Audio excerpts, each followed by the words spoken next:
नमस्कार दोस्तों। मुंबई में कई महिलाएं हुई जो सीधे तौर पर अपराध की दुनिया से जुड़ी रही। वहीं एक ऐसी महिला गैंगस्टर भी रही जिसने अपनी पति के मौत का बदला लेने के लिए इस रास्ते को चुना था। साथ ही उसने सबसे बड़े अंडरवर्ल्ड डॉन दाऊद इब्राहिम कास्कर को मारने की कसम सी खा ली थी। एक सपना अधूरा रह गया, बदला भी अधूरा रह गया और अपने दिल में बदले की आग लिए वह कब्र पहुंच चुकी थी और आज भी अपने लिए जन्नत के दरवाजे खुलने का इंतजार कर रही है। वह एक ऐसी लड़की थी जिसने अपने घर में रहकर माता पिता, भाई बहन, परिवार वालों की सेवा करने के अलावा और कुछ नहीं सीखा था। लेकिन फिर उसकी जिंदगी में ऐसा क्या हुआ कि वह बदला लेने के लिए अपनी जिंदगी का मकसद ही बना बैठी। आज हम बात कर रहे हैं डेयरिंग फीमेल डॉन सपना दीदी की, जिन्हें शबनम भी और अशरफ के नाम से भी जाना जाता है। तो दोस्तों अंत तक बने रहिए, बहुत ही इंटरेस्टिंग वीडियो है और कमेंट्स में अपनी राय जरूर बताइए। तो चलिए शुरू करते हैं।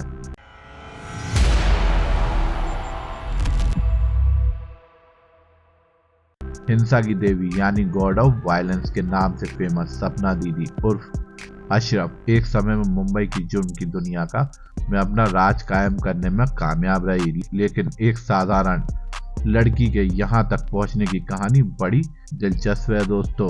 माता पिता ने इसका नाम शबनम रखा था। तो दोस्तों बात कुछ यूं है कि एक रोज अशरफ अपने घर में सो रही थी। इसके बाद उसके घर में उसके पड़ोसी उसके दरवाजा खटखटाते हैं और उससे कहते हैं कि तुम्हारा फोन आया है। अशरफ अपना फोन उठाती है और फोन पे बात करती है। दूसरी तरफ अशरफ का पति मौजूद होता है। वो कहता है कि मैं शाम को आ रहा हूँ, तुम एयरपोर्ट पहुंच जाना।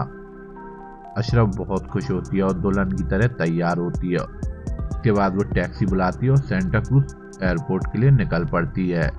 अशरफ का पूरा नाम अशरफ खान था। उसके पति महमूद दुबई में कई दिनों के बाद लौट रहा था। 5 साल पहले दोनों की मुलाकात एक शादी में हुई थी। पहली मुलाकात में ही दोनों की नजरें मिली, प्यार हुआ और जल्दी शादी भी हो गई। अशरफ की जिंदगी अच्छी खासी बीत रही थी। घर भी अच्छा खासा चल रहा था, पैसों की भी कोई तंगी नहीं थी।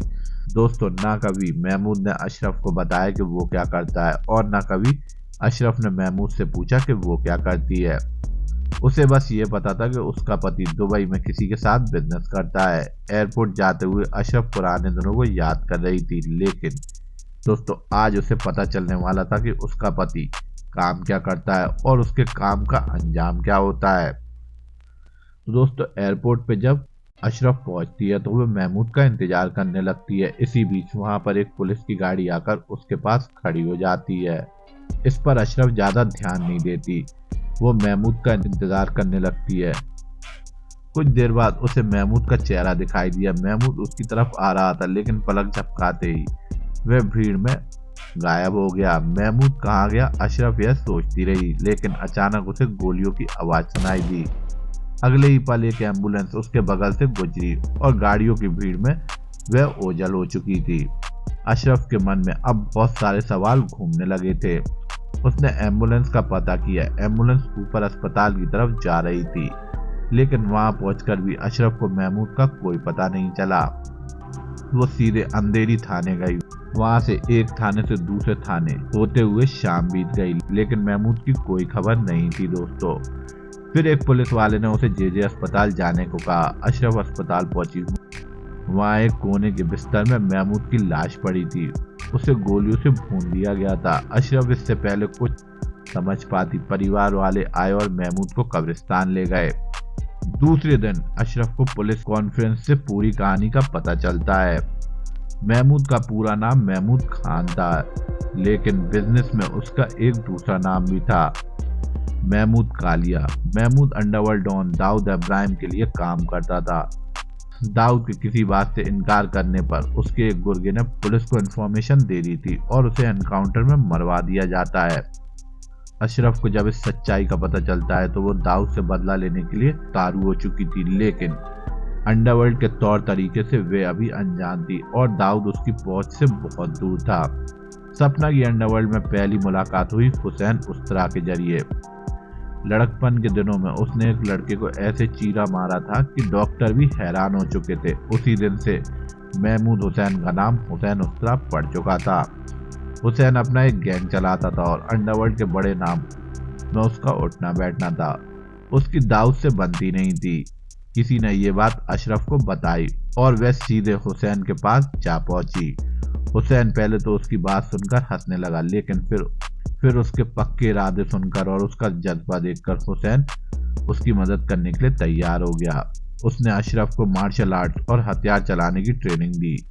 दोनों पक्के दोस्त बन चुके थे। हुसैन की मदद से अशरफ ने दाऊद के ठिकानों पर जासूसी करना शुरू कर दी थी। मुंबई में दाऊद के ड्रग सट्टेबाजी के धंधे चला करते थे। अशरफ इन सब के बारे में पुलिस को बताने लगी और जल्दी पुलिस की एक पक्की इन्फॉर्मर बन चुकी थी। दाऊद के कई अड्डों को उसने बंद भी करवाया था, लेकिन इससे दाऊद पर कोई असर नहीं पड़ा। दाऊद का टेंशन पाने के लिए अब बड़े धमाके की जरूरत थी और ये काम अशरफ नहीं कर सकती थी। इसके लिए सपना की जरूरत थी और जल्दी एक मुलाकात ने सपना की भी एंट्री करा दी। तो आइए जानते हैं सपना की एंट्री कैसे हुई। सपना अशरफ ने ये नाम क्यों चुना, इसके पीछे भी एक बहुत अच्छा किस्सा है दोस्तों।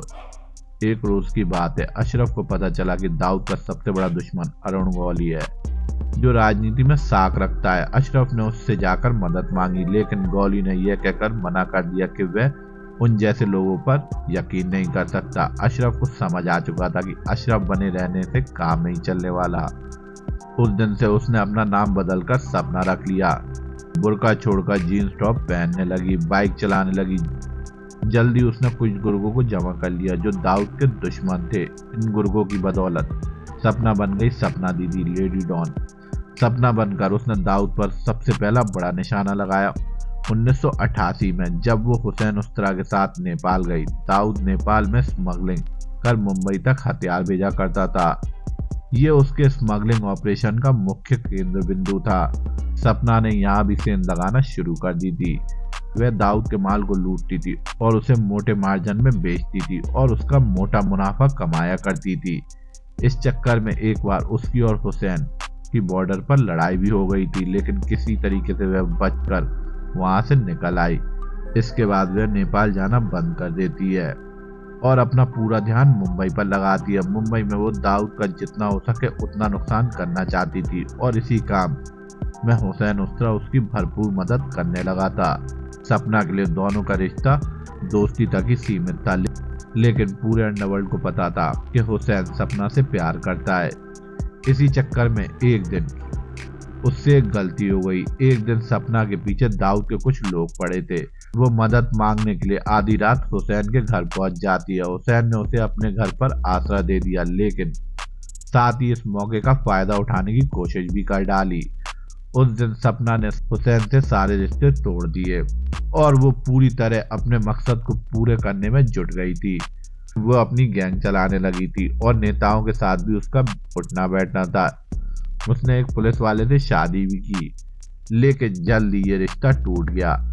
हालांकि इन सब के बीच दाऊद अभी भी उसकी पहुंच से दूर था दोस्तों।